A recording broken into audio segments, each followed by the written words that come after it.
Beloved friends, let us come together in a moment of stillness, not to acquire anything, not to change anything, not even to improve anything, but simply to recognize what already is, for in that recognition lies the entire secret of spiritual living. The world in which we appear to live is one of constant motion, thoughts racing, conditions shifting, fears arising, hopes fading, bodies changing, relationships forming and dissolving. And in all of this movement, we often ask, why does life seem so turbulent? Why do the same patterns appear again and again? Why do we meet the same fears, the same disappointments, the same sense of lack? The answer is not found in the events of our lives, nor in the people around us, nor in the circumstances that confront us. The answer is far more fundamental. It is this: all human suffering arises from one root, the belief that we are separate from the source of our being. This belief is subtle. It is rarely spoken. It may not even be consciously held, but it shapes every thought, every action, every feeling. It leads us to imagine that God is somewhere outside of us, that good is something to be pursued, that love must be earned, that supply must be secured, that safety must be defended. As long as we accept this belief in separation, even unconsciously, life becomes a continuous attempt to bridge a gap that does not exist. We strive, we pray for, we seek after, we fight for, we fear losing, all because we imagine ourselves to be apart from the very infinity that constitutes our life. Now let us pause and feel the truth. There is no separation between you and the divine presence. There never has been, there never can be.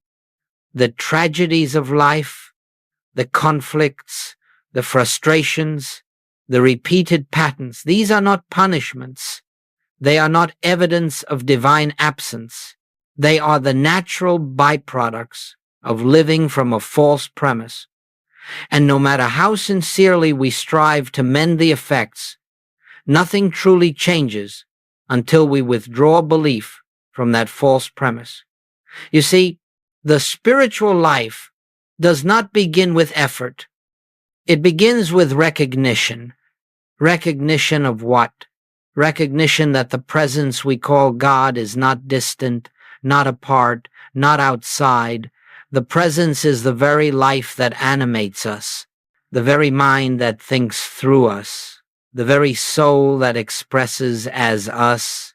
When this recognition dawns, even if only for a moment, something shifts in the deepest chamber of consciousness. Fear loosens its grip. The frantic search subsides. The burden of self-responsibility begins to melt away. For we begin to know, perhaps for the first time, that we are not alone in this universe. We are not isolated beings. We are not struggling creatures separated from our good. We are expressions of the infinite, living within the infinite, supported by the infinite.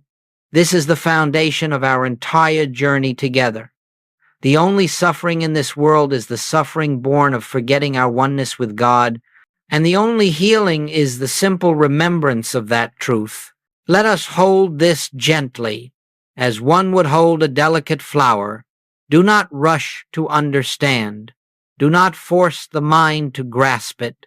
Simply rest in the awareness that deep within you, beneath thought, beneath emotion, beneath fear, lies a presence that has never been touched by separation and never will be. This is the beginning. This is the doorway. This is the first step into a life lived from truth rather than illusion. Let us continue in this atmosphere of quiet awareness, for the truth we are approaching is not grasped by the intellect. It is felt. It is realized. It is recognized in the stillness of the heart. We have spoken of the belief in separation, that unconscious conviction that we stand apart from God, apart from our good, apart from the harmony of the universe. Now, I would have you see how deeply this belief governs the entire human experience. When a person believes himself to be a creature separate from his source, he immediately enters into a world of fear. Not because fear is inherent in life, but because fear is inherent in the illusion of being an isolated self. Every step becomes an attempt to secure safety. Every desire becomes an attempt to find fulfillment. Every prayer becomes a plea to something believed to be elsewhere. In this state of consciousness, life becomes a continual journey of seeking, striving, defending, achieving, and reacting. Not because these activities are necessary in truth, but because they seem necessary when the premise is false. Let us look gently, honestly. If you believe good exists outside of you, you will chase it endlessly. If you believe love is something another person can give or withhold, you will cling to it fearfully. If you believe supply is something the world can grant or take away, you will labor anxiously without rest. If you believe health is a condition of the body, you will fight disease as if it were a power, exhausting yourself in the struggle. If you believe peace is found in circumstances, you will rearrange the world, only to discover it cannot remain arranged. This entire structure of human life, the seeking, the striving, the fearing, the defending, is built on a single foundation, the belief that you are separate from your own source. Now hear this with the deepest listening of the soul. It is not the experiences of life that trouble you. It is the belief through which you interpret them. It is the premise from which you live. For the human mind sees through separation, thinks through separation, and interprets through separation, and so it draws conclusions that are never true. I am alone. I must protect myself. I must secure my good. I must earn love.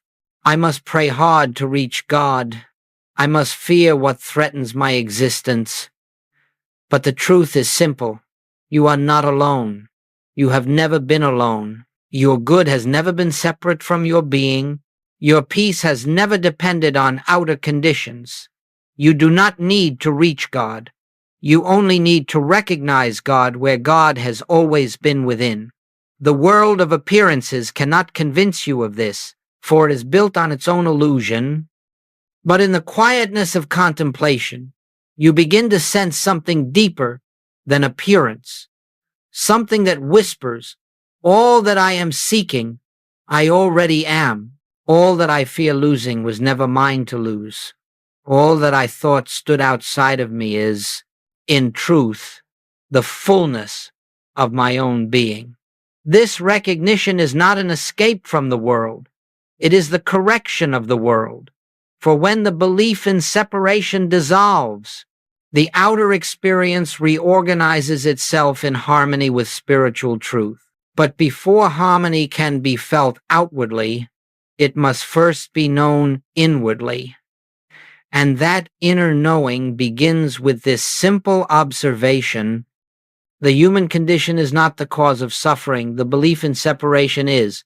Let your heart take this in deeply, for until this is seen, one tries endlessly to fix effects, but once this is seen, one begins to dissolve the cause. This is the beginning of wisdom, the dawning of spiritual vision. Let us come again into stillness, for without stillness, truth cannot be felt. And without feeling the truth, the words remain only words. In this silence, let us turn our attention to the nature of God, not as tradition has described God, not as childhood teachings have imagined God, but as God is an experience. When we speak of God, we are not speaking of a being. We are not speaking of a power among other powers. We are not speaking of something remote, distant, or separate. God is not a deity to be reached. God is not a person to be persuaded. God is not a force to be used or invoked. God is presence infinite, indivisible, ever present. God is life, the very life that animates your being at this instant. God is love, not emotion, but the underlying nature of existence. God is spirit without boundary, without form, without opposite. When you hear the words one presence, permit yourself to feel what that means. There is no other presence. There is nothing outside of God, nothing apart from God, nothing that can oppose God. When you hear one power, know that it means there is no second power. No power of evil, no power of disease, no power of lack, no power of fear, only one power, expressing eternally in infinite form and infinite variety.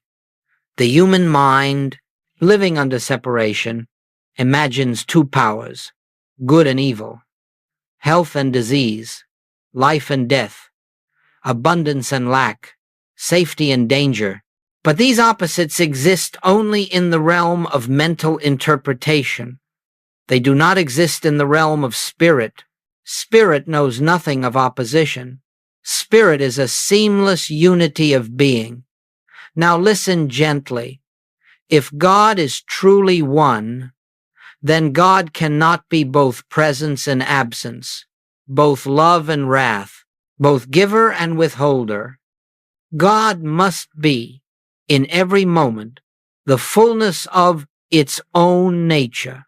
Just as the sun cannot shine and withhold light at the same time, the presence cannot express itself as good and as evil simultaneously. It remains itself, always. Our experience of God appears to fluctuate not because God changes, but because our awareness shifts. We drift into separation consciousness, and suddenly God feels distant. We return to oneness consciousness, and suddenly God is everywhere, but in truth, God has never moved. So let us rest in this. God is the life of your life, the breath of your breath, the consciousness by which you are conscious. God is the very ground of your being. This is why the mystics have always spoken of God as nearer than breathing, closer than hands and feet, not because it is poetry, but because it is literal, spiritual fact. You cannot be separate from that which is your own essence. You cannot be distant from the very life that sustains you. You cannot be apart from the one presence that fills all space, including the space you call yourself. When this realization dawns, even faintly, something shifts. Fear begins to dissolve. For fear depends upon the belief in another power. Anxiety begins to quiet, for anxiety depends upon the belief in distance. Loneliness begins to fade, for loneliness depends upon the belief in separation. Struggle begins to ease, for struggle depends upon the belief that good must be pursued. When we understand the nature of God as one presence, one power, we discover that we live not on the earth, but in God. We breathe not the air of the world, but the atmosphere of divine love. We exist not as fragile beings, but as expressions of the infinite. Let this truth settle into you, not quickly, not intellectually. Let it take root in the silent places of the soul. For as we come to know God aright, we begin to know ourselves aright. And as we know ourselves aright, the illusion of separation begins to dissolve, naturally, quietly, gently. It is not effort, it is recognition. It is awakening to what has always been so. Now, let us turn inward once again and contemplate the nature of you. not the you the world sees, not the personality, the name, the history, the body, or the mind, but the true self that exists beneath all appearances. For if God is one presence and one power, indivisible and infinite, then the question naturally arises, what are you? What is your place within this infinite one? Let us enter gently into this inquiry, for it is the heart of spiritual realization. The human sense of identity says, I am a separate being. I have my own life, my own mind, my own strength, my own fears, my own limitations. But this idea of a separate self is born of the same belief we have been exposing, the belief in separation. In truth, you are not a creature apart from God. You are not a fragment broken away from the whole. You are not a soul struggling to reach a distant divinity. You are the individualization of the one life itself. Just as a sunbeam is not separate from the sun, just as a wave is not separate from the ocean, you are not separate from the infinite presence that is God. The sunbeam does not possess its own light. It is the light of the sun, expressing in individualized form. Likewise, you do not possess life. You are. Life expressing as a particular form, a particular identity, a particular point of consciousness. Look gently within and see if this resonates. The life you call mine is God's life, individualized. The consciousness you call my mind is God's consciousness. Appearing as your awareness, the love you feel is God's love, shining in a unique expression. The substance of your being is the very substance of God, invisible, spiritual, eternal. When you think of yourself as a limited human seeking God, you live under the shadow of separation. When you recognize yourself as the individualized expression of the One, you live in the freedom of sonship, not as an achievement, but as an eternal fact. Hear this gently. You cannot become divine. You cannot earn oneness. You cannot attain spiritual identity. You can only recognize what is already true. You are not on a journey toward God. You are on a journey of awakening to the truth that God is the life appearing as you. This is why the mystics of all ages have insisted that enlightenment is not an attainment but a revealing. It is the removal of a false belief, the belief that you are something other than the expression of the infinite. Once this belief begins to dissolve, the burden of life begins to lift. You no longer try to sustain your own existence. You rest in the knowing that the infinite sustains itself as you. You no longer try to direct life through will or effort. You discover that life unfolds through its own wisdom. You no longer fear loss or death, for what can threaten the eternal? What can diminish the infinite? What can separate you from the very presence that is your being? Feel the assurance that comes with this recognition. Feel the quiet dignity of knowing, I am not a separate self struggling through existence. I am the living activity of God expressed as individual being. But this knowledge is not to inflate the ego, for the ego cannot survive this truth. The ego is the belief in separation. When the truth of oneness dawns, the ego dissolves like a shadow before the sun. What remains is the true self, humble, because it knows it is not self-created, strong, because it knows it is not self-sustained, peaceful, because it rests in the realization that all good flows from within, never from without. Let us hold this truth tenderly within our hearts. You are the individualized expression of the one life. You are not separate from God, for God expresses as you. This realization is the beginning of spiritual transformation. It is the end of fear, the end of striving, the end of loneliness, and it is the doorway into the peace that passes understanding. Let us enter this section with deep stillness, for what we are about to consider reaches into the very structure of human experience, and as always, we are not seeking to judge the human scene, nor to correct it by force. We are seeking to understand its nature, so that we may be free of its hypnotic influence. You have heard it said that the truth makes us free. But what is the truth that frees? It is the truth of oneness. And what is the illusion that binds? It is the illusion of separation. Now, let us see clearly how this illusion operates. When we believe ourselves to be separate beings, separate minds, separate lives, separate wills, the entire structure of our experience becomes fragmented.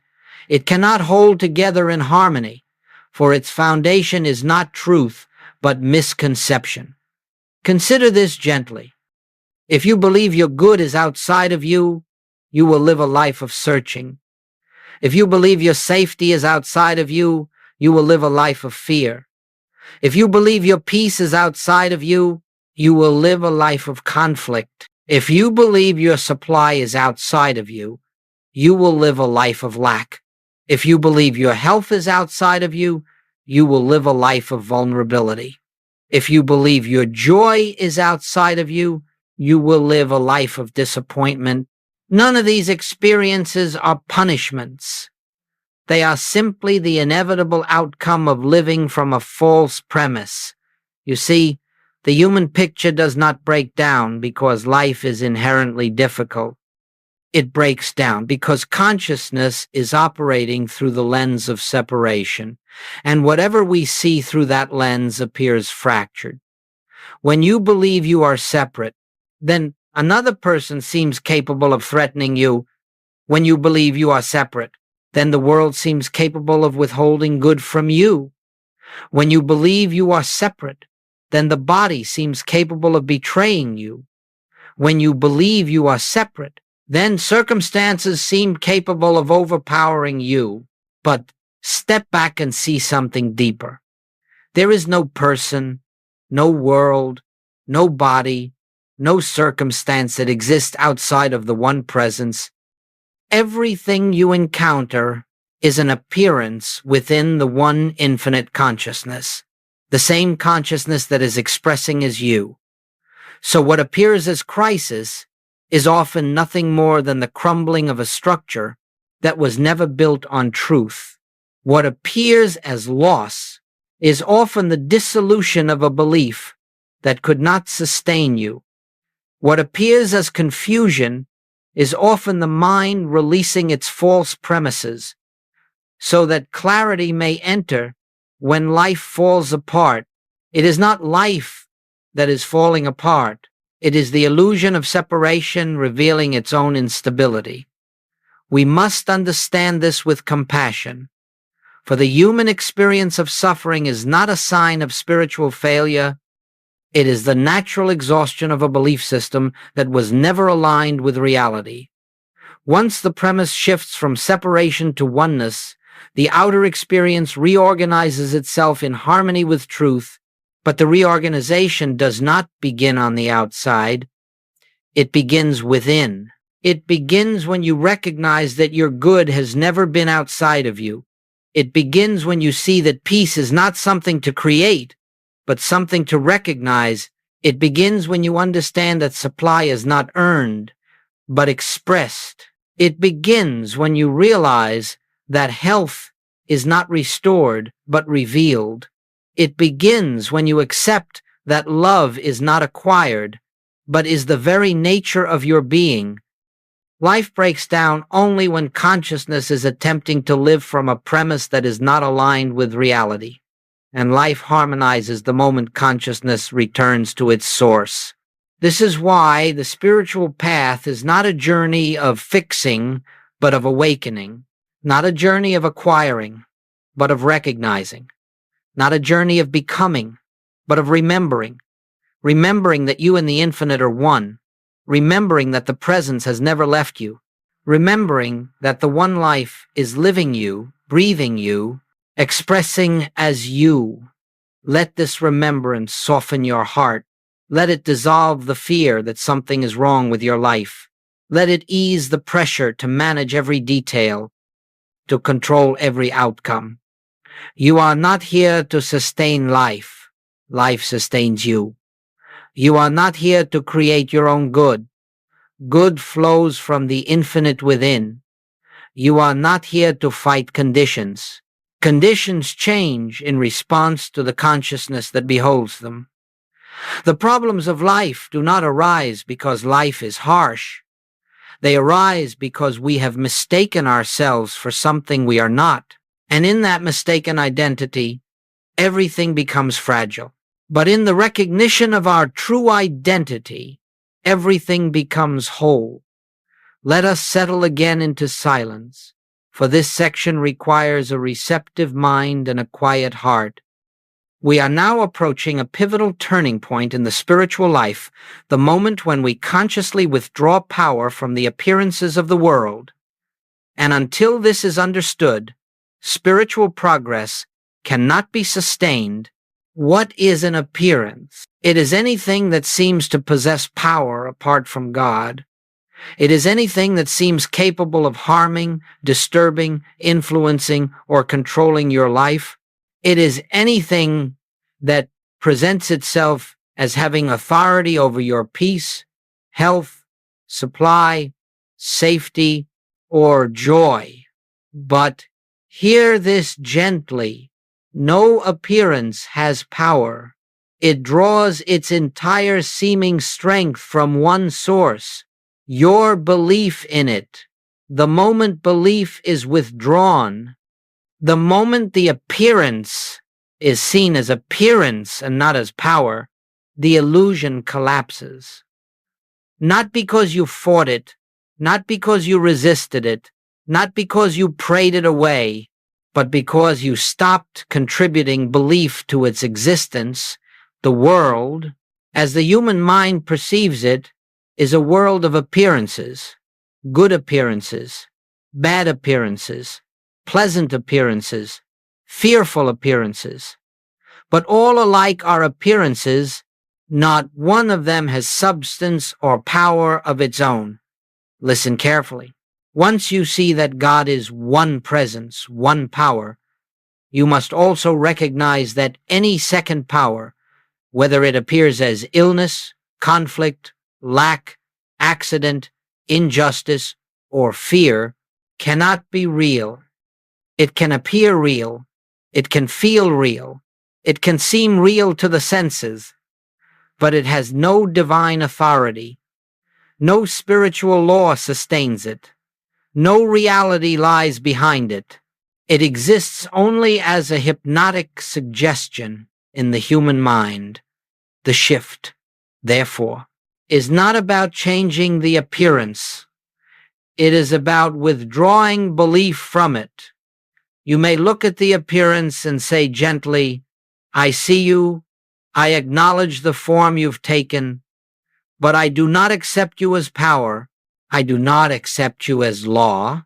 I do not accept you as reality. Only God is power. Only God is presence. Only God is law.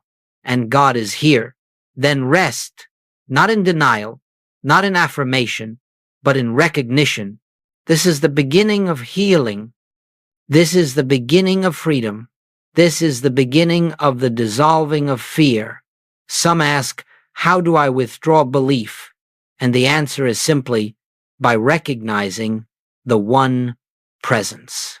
The moment you recognize the infinite as the only life, the appearance automatically loses its borrowed strength. You do not have to push it away. You do not have to change it. You do not have to fix it. You do not have to improve it. You withdraw belief by seeing that only one power is functioning and nothing else has any foundation in reality. Let us take examples. Gently, if you face illness, the shift is from, this has power over me, To God alone is the life of my being. Nothing else has authority. If you face lack, the shift is from something outside must supply me to all supply is the infinite expressing as fulfillment. If you face conflict, the shift is from this person or situation threatens my peace to peace is an inner activity of God. No external form can intrude upon it. If you face fear, the shift is from fear is a real force to fear is the absence of recognition. God alone is. Every spiritual breakthrough, every healing, every moment of grace arises from one simple movement, withdrawing power from the appearance and recognizing God as the only presence. This is why Jesus could look upon storms, disease, opposition, even death, and remain unmoved, not because he denied the appearance, but because he did not grant it power. Joel taught this repeatedly. You cannot fight appearances. You cannot wrestle them into submission. The moment you resist them, you affirm their reality, but the moment you see them as shadows, as mental impressions, without spiritual substance, you stand in the light of truth. This shift does not come through effort. It comes through awareness. It comes when you are still enough to feel that the presence within is the only reality. It comes when you are quiet enough to sense that nothing outside has ever determined your life. It comes when you are humble enough to stop trying to make God fix the world and instead recognize that God is the only world in which you truly live. Now, the question arises, what happens to the appearance once belief is withdrawn? Sometimes it dissolves immediately, sometimes gradually, sometimes it remains, but loses its sting. Sometimes the form changes, and sometimes your perception changes. But the outcome is not your concern. Your concern is simply the recognition of truth. For once you withdraw power from appearances, you enter a new state of consciousness, one where nothing external can dominate you, nothing external can bless you, nothing external can define you. You begin to live from the inside out. You begin to walk through the world as one who knows the secret. Only God is. This is the great shift. This is the entrance into spiritual adulthood. This is the foundation for all deeper realization. Let us enter this next movement of truth with deep stillness, for the subject before us cannot be understood with the mind, nor approached through effort, nor attained by striving. Christ consciousness is not a goal. It is not an achievement. It is not a reward for purity, discipline, devotion, or practice. Christ consciousness is your natural state, the state of awareness that exists when the belief in separation dissolves. It is not something to reach. It is something to recognize. Let us begin here. There is only one consciousness, the divine, infinite consciousness that is God itself. This consciousness expresses as creation, appears as form, manifests as life, and individuates as you. Not two consciousnesses, one divine and one human, but one consciousness appearing in infinite ways, Christ consciousness. Then is the awareness of this truth. It is the recognition that the same spirit that animated Jesus is the spirit that animates you. Not to exalt the human self, but to dissolve the human self in the realization of the one self. This realization does not occur through effort. Effort belongs to the mind. Christ consciousness belongs to the spirit, and no amount of human effort can reveal what already is. Christ consciousness awakens in moments of recognition, quiet, spontaneous, effortless recognition, when the soul becomes still enough to sense its own source. This is why Joe spoke so often of the click, that moment when something within opens and you know without words, without reasoning, that the presence is here, that the presence is you, that the presence is all. In such moments, fear dissolves, not because you conquered it, but because it has no place in oneness.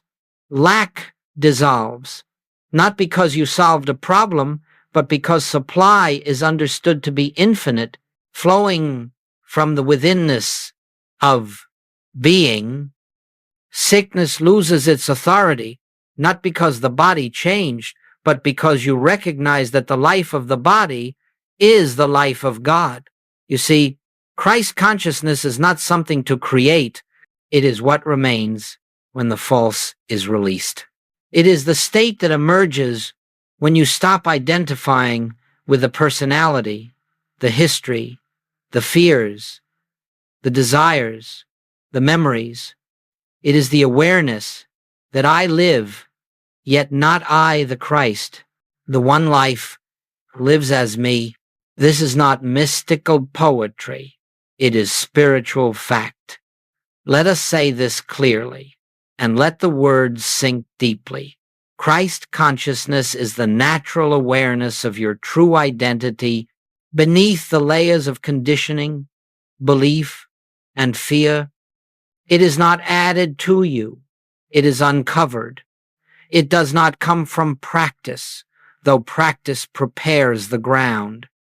It does not come from study, though study purifies the perception. It does not come from devotion, though devotion quiets the heart. It comes from recognition, recognition of what has always been true. You cannot attain what you already are. You cannot become what is already your essence. You cannot reach what has never been separate. The task is not achievement. It is surrender. Not surrender of will, but surrender of illusion. Surrender of the belief that you live a life apart from God. Surrender of the belief that you must become better, purer, holier. Surrender of the belief that enlightenment lies in the future. It does not. It lies beneath every layer of the present moment. When Jesus said, I and the Father are one, he was not proclaiming a special status. He was announcing the truth of identity that awaits recognition in each soul. When he said, the kingdom of God is within you, he was pointing not to a place, but to a state of consciousness that is always accessible when the mind grows quiet. When he said, you are the light of the world, he was speaking to the divine identity within all, not to a chosen few. This is Christ consciousness, awareness of the one life, expressing as all life, not a doctrine, not a belief, not a philosophy, a direct realization. It is felt as peace, because peace is the nature of oneness. It is felt as love, because love is the nature of spirit. It is felt as freedom, because truth is the nature of being, and it is felt as silence, still, radiant, effortless silence, because the self does not need to assert itself. It simply is. As you rest more frequently in this realization, as you abide more consistently in the awareness of the presence, Christ consciousness reveals itself not as a peak experience, but as a continuous undercurrent of your being. You find yourself moving through life differently, not reacting, but observing, not judging, but understanding, not grasping, but allowing. For now, you see, the one life lives itself And your role is simply to witness. This is Christ consciousness, not attainment, recognition, not effort, awareness, not becoming, being. As we enter this next unfolding of truth, let us rest deeply in the awareness that nothing we are about to explore is something we must produce or achieve. The fruits of realization do not come through effort. They appear naturally, quietly, as the outcome of awakened consciousness. Just as a tree does not strain to bear fruit, you do not strain to express the qualities of spirit. When the root is in the infinite, the fruit expresses effortlessly. So let us gently behold the fruits of Christ consciousness, not as goals to pursue, but as the natural radiance of a life lived from oneness. 1. The first fruit, peace that does not depend on conditions. When consciousness awakens to the presence within, peace arises not as a temporary state, not as relief from trouble, but as a steady undercurrent that persists regardless of appearances. This peace does not come because problems disappear. It comes because problems are no longer empowered. You begin to sense that you are held in something vaster than circumstance, that your life is rooted in a presence that cannot be shaken, cannot be threatened, cannot be diminished. In this peace, you find yourself no longer reacting to the world. The world continues to move, but its movements no longer dictate your inner state. You may walk through noise, yet remain inwardly silent. You may encounter conflict, yet remain inwardly still. You may face uncertainty, yet remain inwardly anchored. This is the peace Jesus spoke of when he said, "My peace I give unto you, not as the world gives."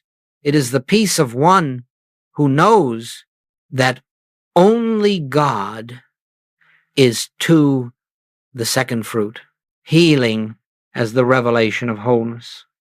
When you recognize that God is the only life, the only presence, the only power, then the appearance of illness is seen for what it is, a shadow without substance, a belief without foundation. Healing occurs not because we change the body, but because we withdraw belief from the appearance. Joel taught that healing is never a matter of manipulating matter, it is always a matter of realizing truth. And what is the truth? That the life of the body is the life of God, and that life cannot be sick, cannot be broken, cannot be diminished.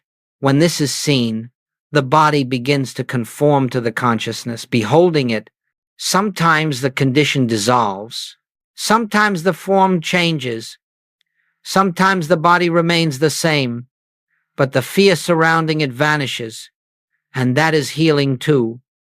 Healing is not always the disappearance of the appearance.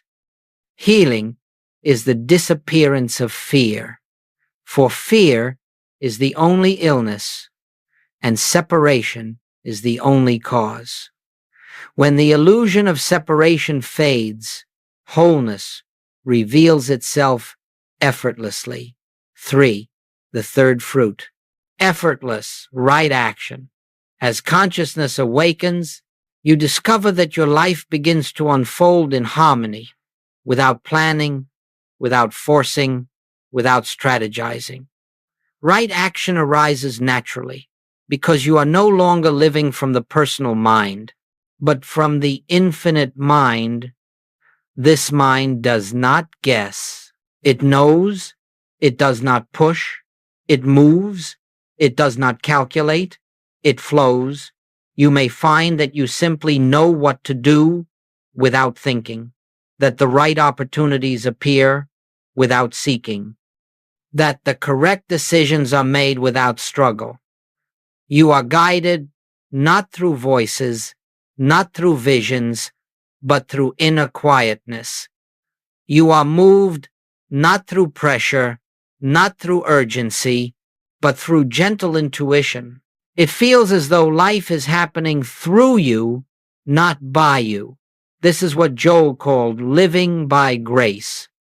Grace is the activity of God unobstructed by fear, desire, or personal will. When you are in harmony with grace, your actions become effortless because they are no longer yours. The infinite lives its own life as you, for the fourth fruit, love that needs nothing in return. Christ consciousness reveals a love that is not sentimental, not emotional, not dependent on behavior or circumstance.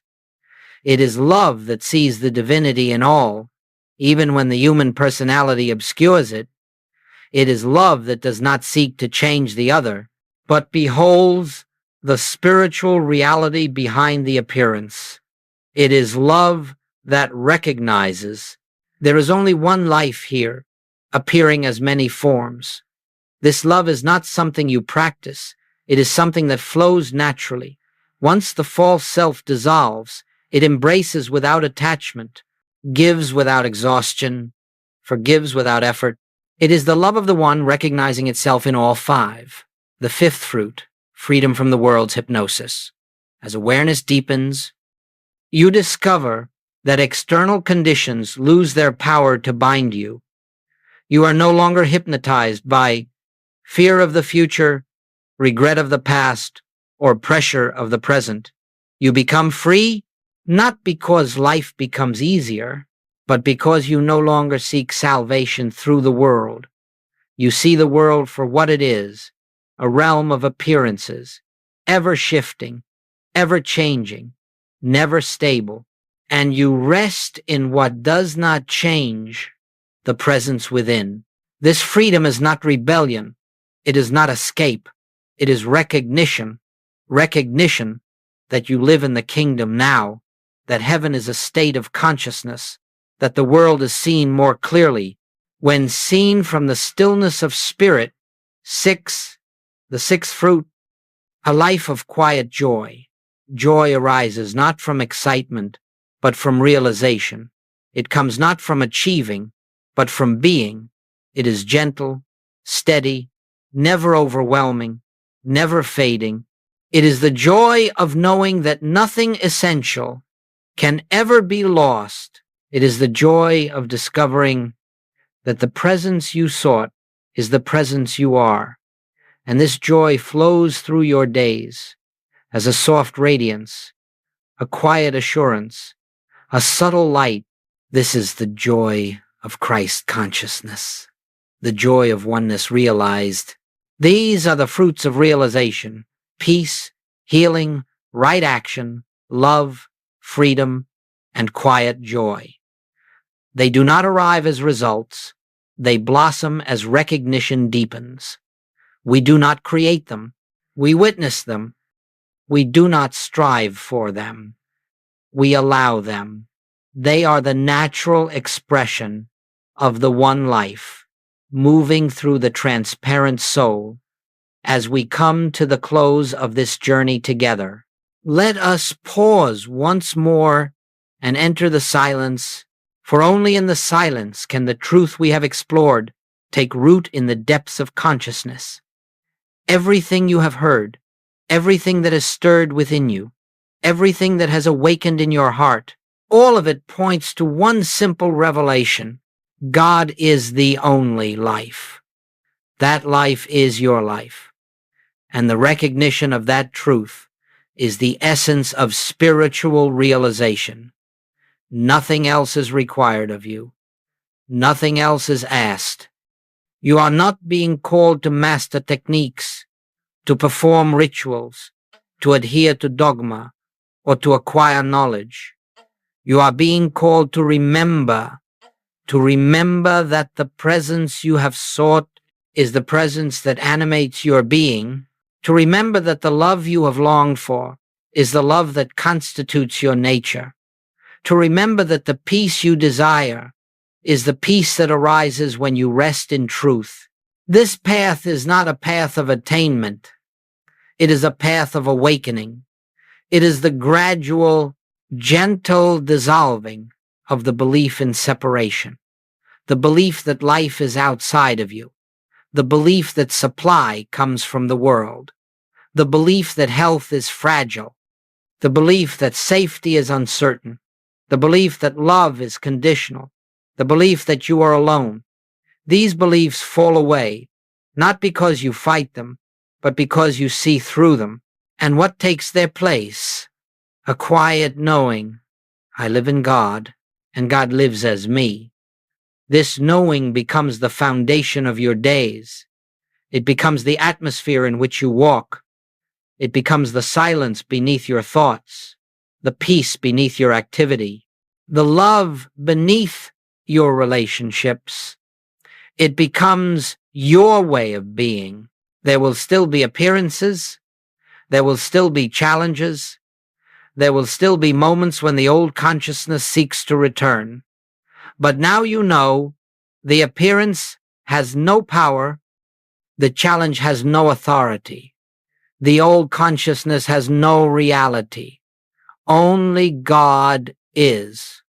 Let these words become a doorway through which you enter the life that is already yours, a life in which peace is natural, because your peace is God's peace, a life in which healing is natural, because your wholeness is God's wholeness, a life in which right action is natural, because your wisdom is God's wisdom, a life in which love is natural, because your nature is God's nature, a life lived not from the mind, but from the infinite within. Life will not become perfect. Life will become real. And in reality, there is no fear, no struggle, no separation. There is only the one presence shining as the light of your being. So let this be your practice, not effort, not striving, but remembrance. Each time fear arises, remember, there is only one power. Each time conflict appears, remember, there is only one presence. Each time lack tempts you, remember, all supply flows from within. Each time doubt whispers, remember, the infinite is my life.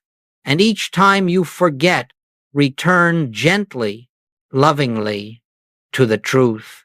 For the spiritual life is not the life of never forgetting, it is the life of always remembering again.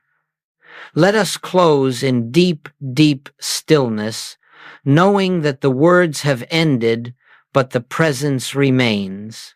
And it is in that presence that you live and move and have your being. You are not separate. You have never been separate. And now you know